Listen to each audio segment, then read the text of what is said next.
నమస్తే, welcome to our channel. నేను సమరీన్. ఈ రోజు మనతో ప్రముఖ సీనియర్ జర్నలిస్ట్ దుర్గా కుమార్ గారు ఉన్నారు. వారితో మాట్లాడదాం. సార్ నమస్తే. నమస్తే అమ్మా సమరీన్, మన వీక్షకులు కూడా. సార్, వైఎస్ఆర్సీపీ ఎంపీ విజయసాయి రెడ్డి రేవంత్ రెడ్డి సర్కార్ మీద కామెంట్ చేశారు. అదే విషయంలో మళ్ళీ కాంగ్రెస్ నాయకులు జగ్గారెడ్డి కూడా కామెంట్ చేస్తున్నారు. ఈ అంశాన్ని ఎలా చూడాలి సార్? అంటే నిజానికి విజయసాయి రెడ్డి గారు ఆ తెలంగాణ రాజకీయాల గురించి మాట్లాడాల్సిన అవసరం లేదమ్మా. ఆయన కాంగ్రెస్ రాజ్యసభ, మన వైఎస్ఆర్సీపీ రాజ్యసభ సభ్యుడు, అక్కడి నుంచి ఎలక్ట్ అయ్యారు ఆయన. అయితే రేవంత్ రెడ్డి గారు ప్రభుత్వం వచ్చి 2 నెలలు అవ్వలేదు. తర్వాత రేవంత్ రెడ్డి గారు తెలంగాణ ప్రజలు ఎన్నుకుంటే అయ్యాడు తప్ప ఆయనేమి గాలిలో నుంచి కాలేదు. అంతకుముందు బీఆర్ఎస్ పార్టీ 2 టర్మ్స్ పనిచేసిన తర్వాత ఆ ప్రభుత్వం పనితీరు నచ్చలేదని తెలంగాణ ప్రజలు ఏకోన్ముఖంగా స్పష్టమైన మెజార్టీతో రేవంత్ రెడ్డి గారిని ఎంపిక చేసుకున్నారు. అలాంటి ప్రజల చేత ఎంపికైన ముఖ్యమంత్రిని, ప్రభుత్వాన్ని సంబంధం లేని పార్టీ, సంబంధం లేని రాష్ట్రంకి సంబంధించిన వ్యక్తి మాట్లాడటం అనేది జగ్గారెడ్డి గారు లాంటి సీనియర్ నాయకులకి ఆగ్రహం కలిగించింది. రేవంత్ రెడ్డి గారు కూడా ఆగ్రహం కలిగించింది. అసలు అతను ఒక సీనియర్ పొలిటీషియన్నే కాదు, అతన్ని చాలా లైట్గా తీసుకోవాలి మనం అని. ఎందుకంటే ఆయన రాజకీయాల్లో మొదటి నుంచి లేడు. ఆయన కేవలం జగన్మోహన్ రెడ్డి గారు వ్యక్తిగత ఆడిటర్.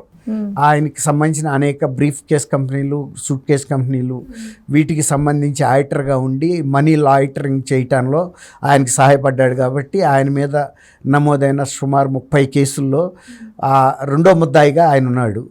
ఆయనతో పాటు చెంచల్ కూడా జైల్లో కూడా ఉన్నాడు. కొంత ముందుగా ఈయన రిలీజ్ అయినట్టుంది. తర్వాత 16 నెలల తర్వాత జగన్మోహన్ రెడ్డి గారు అయ్యారు. అట్లాంటప్పుడు ప్రజల చేత ఎన్నికైన కాంగ్రెస్ ప్రభుత్వం 10 ఏళ్ళు ఇక్కడ బీఆర్ఎస్ ప్రభుత్వం ఉంది. కాంగ్రెస్ ఒక బాధ్యతాయుత ప్రతిపక్షంగా ఇక్కడ వ్యవహరించింది. బాధ్యతాయుతంగా వ్యవహరించడం వలన ప్రజలు కూడా ఆ పార్టీని నమ్మారు.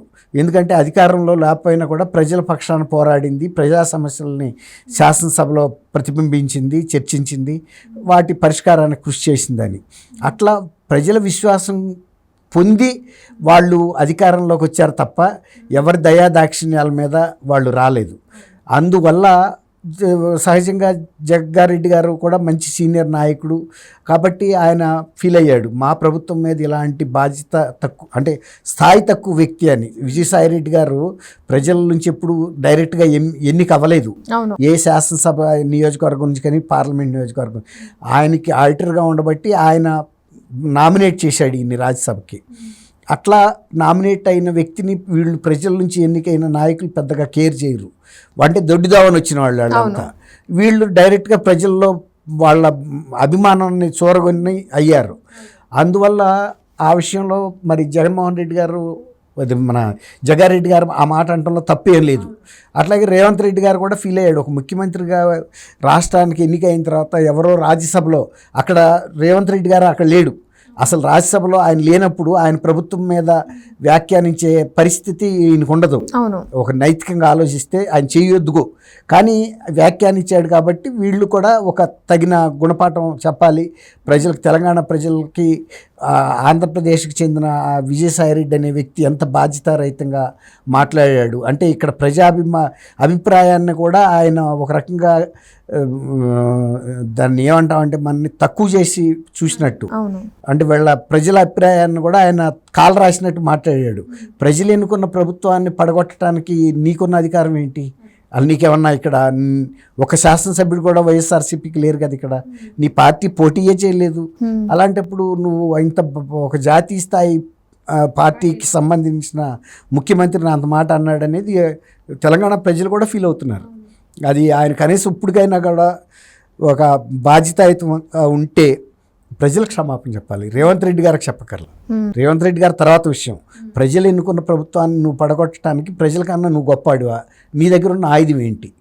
ప్రజాస్వామ్యంలో ఒక ప్రభుత్వం అనేది ప్రజలు ఎన్నుకుంటారు. అది ప్రజలు ఎన్నుకున్న తర్వాత వాళ్ళు నువ్వు పడగొట్టాలంటే నీ దగ్గర ఉన్న డబ్బుతో పడగొడతావా, లేకపోతే నువ్వు ఇంకా ఏమన్నా ఇతర సభ్యులను కొంటావా? ఏం చేసి ఆయన పడగొట్టగలుగుతాడు? లేకపోతే నీ దగ్గర ఏమన్నా రాజ్యాధికారం, రాజ్యాంగం ప్రకారం ఏమన్నా నీ దగ్గర అధికారాలు ఉన్నాయా ఈ ప్రభుత్వాన్ని రద్దు చేసే అంశం? అట్లా అది ఒక తీవ్రమైన ఇదిగా మారింది. ఆయన ఇక్కడ వ్యాఖ్యానించడం ప్రజలకి బాధించింది, కాంగ్రెస్ నాయకుల్ని బాధించింది. అవును. అంటే నువ్వు మాకన్నా మొనగాడివా, నీకేం ఇక్కడ అధికారం ఉందనేది. దానితోడు ఈ కృష్ణా జలాలకు సంబంధించిన విషయం కూడా రేవంత్ రెడ్డి గారు కూడా మాట్లాడారు.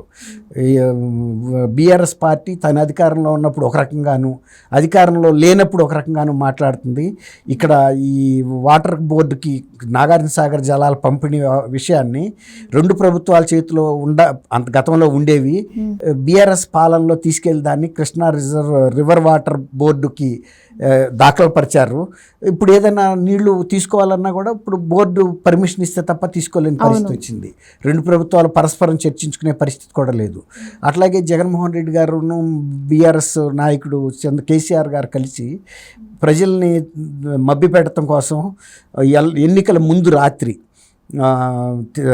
ఆంధ్రాకి చెందిన దాదాపు 800-1000 మంది సాయుధ పోలీసులు తీసుకొచ్చి నాగార్జున సాగర్ డ్యామ్ మీద ఒక కవాత్ చేయించారు. అంటే యాజ్ ఇఫ్ వాళ్ళు ఏదో నీళ్లు తీసుకెళ్ళిపోతున్నట్టు ఇక్కడ ప్రజల్లో రైతుల్లో అలజడి వచ్చి వీళ్ళందరూ కనుక బీఆర్ఎస్ ప్రభుత్వం ఉంటే ఇలా జరగదు కాబట్టి మళ్ళీ బీఆర్ఎస్ ప్రభుత్వాన్ని ఎన్నుకుంటారనే ఒక ఆశతో, అంటే అప్పటికే పరిస్థితి బాగాలేదు బీఆర్ఎస్ది.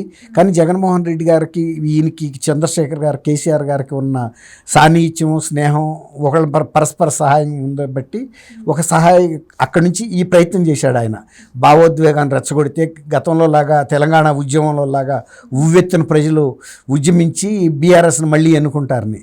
కానీ ఆ ప్రయత్నం కూడా విఫలమైంది.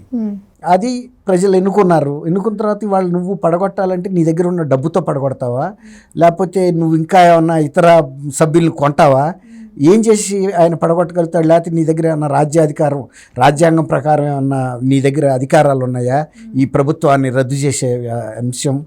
అట్లా అది ఒక తీవ్రమైన ఇదిగా మారింది. ఆయన ఇక్కడ వ్యాఖ్యానించడం ప్రజలకి బాధించింది, కాంగ్రెస్ నాయకుల్ని బాధించింది. ఇప్పుడు నువ్వు ఇంత ఒక జాతీయ స్థాయి పార్టీకి సంబంధించిన ముఖ్యమంత్రిని అంత మాట అన్నాడనేది తెలంగాణ ప్రజలు కూడా ఫీల్ అవుతున్నారు.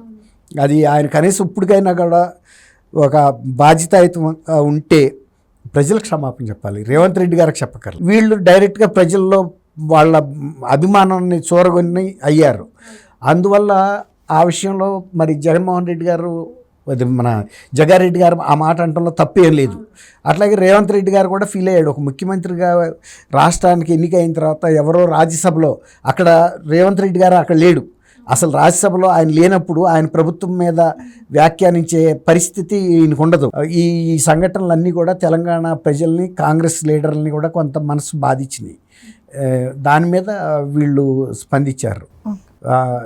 ఇటువంటివి భవిష్యత్తులో అయినా సరే తెలంగాణ ప్రభుత్వం గురించి అవాకులు చవాకులు ఎక్కడ పార్లమెంట్లో కానీ ఇంకా ఇతర బహిరంగ సభల్లో కానీ మాట్లాడి తెలంగాణ ప్రజల ఆత్మగౌరవాన్ని మీరు దెబ్బతీయొద్దు. మీరెవరు, మీ పరిధిలో మీరు ఉండమన్నట్టుగా హెచ్చరికగా దీన్ని భావించవచ్చు.